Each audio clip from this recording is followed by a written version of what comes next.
Somo la Injili ilivyoandikwa na Marko sura ya 6 aya ya 1 hadi ya 6. Yesu alitoka huko akafika mpaka nchi ya kwao, wanafunzi wake wakamfuata. Na ilipokuwa Sabato, alianza kufundisha katika sinagogi. Wengi waliposikia wakashangaa wakisema, huyu ameyapata wapi haya? Na ni hekima gani hii aliyopewa huyu? Na ni nini miujiza hii mikubwa inayotendeka kwa mikono yake? Huyu si yule seremala mwana wa Mariamu, na ndugu yao Yakobo na Yose na Yuda na Simoni? Na maumbu yake hawapo hapa petu? Wakajikwaa kwake. Yesu akawaambia, nabii hakosi heshima isipokuwa katika nchi yake mwenyewe na kwa jamaa zake na nyumbani mwake. Wala hakuweza kufanya muujiza wowote huko, isipokuwa aliweka mikono yake juu ya wagonjwa wachache akawaponya. Akastaajabu kwa sababu ya kutokuamini kwao. Neno la Bwana. Mpendwa mtazamaji wa Jimbo Katoliki Njombe Online TV, karibu katika tafakari ya neno la Mungu leo Jumatano tarehe 4 Februari 2026. Ndugu zangu, kuna sababu tofauti za watu kusikiliza ujumbe wa Yesu. Wengine kwa ajili ya maarifa, wengine kuelewa na kufundishwa, wengine kuuliza maswali, wengine kusikiliza kwa sababu hawana njia nyingine na kadhalika. Leo katika Injili tuliona mabadiliko ya kimtazamo kutoka kwa wale waliokuwa wanamsikiliza Yesu, hasa alipokuwa akihubiri katika mji wake wa asili. Hapo awali walikubali mafundisho ya Yesu na wakafurahi, lakini baadaye wakaanza kuhoji kila kitu kuhusu utu wa Yesu. Kwa nini?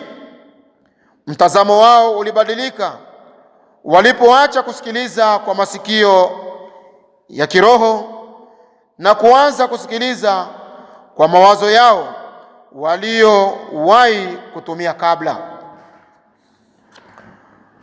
Wapendwa, watu wa mji wa Yesu walikuwa na wivu kwa sababu ya miujiza inayotoka kwake. Kwa ajili yao, seremala wa kawaida anawezaje kuwa rabi mkuu? Usiku mmoja tu na wanafunzi wakamfuata na hivyo kujulikana. Je, mtu ambaye hakupitia elimu rasmi au kwenda shule anawezaje kupata ujuzi na kuwa mtaalamu wa maandiko matakatifu na hata kufundisha kwa mamlaka? Maswali haya na mengine yanayofanana yaliulizwa kuhusu Yesu.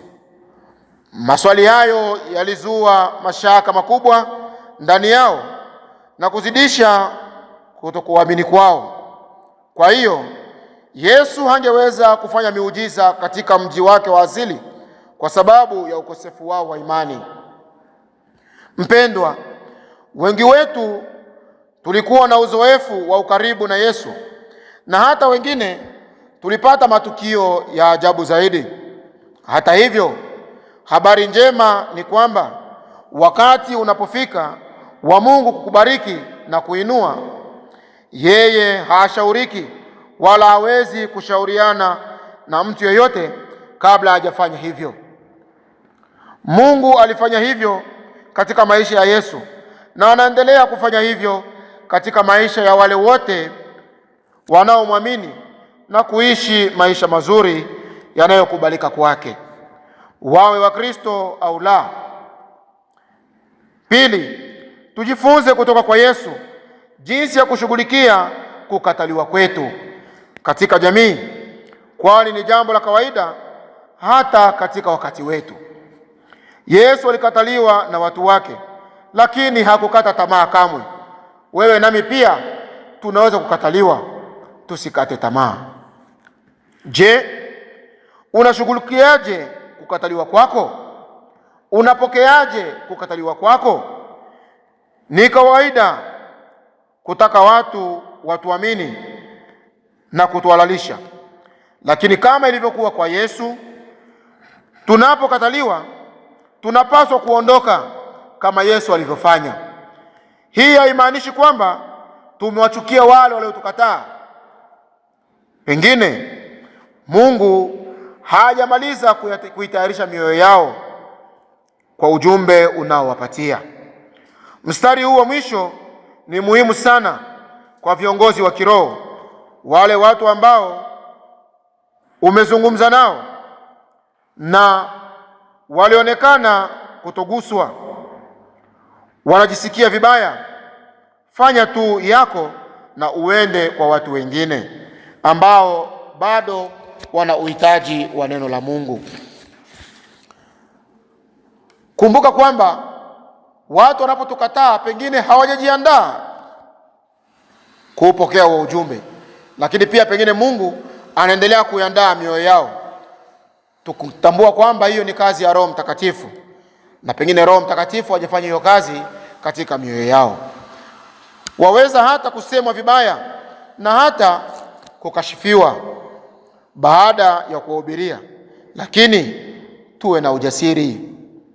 Mpendwa mwana wa Mungu, Yesu alishughulikia kukataliwa kwake kwa ujasiri wa kinabii na kuwa na matumaini. Na tufanye vivyo hivyo katika maisha yetu ya kila siku. Unaweza hata kutabasamu na kukaa kimya ukimtumainia Mungu kwa yote. Na tusiwe kama watu wa mji wa Yesu waliomkataa kwa sababu ya tabaka lake la kijamii. Hata hivyo, hebu tujiulize, unamsikilizaje Yesu katika maandiko matakatifu, hata katika dhamiri yako? Tusiruhusu kuzoeana ambako kuna dharau katika ufuasi wetu. Basi tumuombe Bwana atusaidie kufuata na kumuelewa zaidi Yesu Kristo. Kiebrania cha kale, Kiaramu na lugha nyinginezo hazikuwa na maneno maalum kwa viwango tofauti vya uhusiano kama vile vinavyopatikana katika lugha za kisasa zaidi. Kwa jumla, wale wote tuliosikia waliotajwa katika Injili ya leo waliokuwa ndugu wa Yesu ni watu wa familia moja, ukoo, hata kabila moja. Walikuwa ni ndugu. Haimaanishi kwamba walikuwa ni watoto wa Bikira Maria na Yusufu.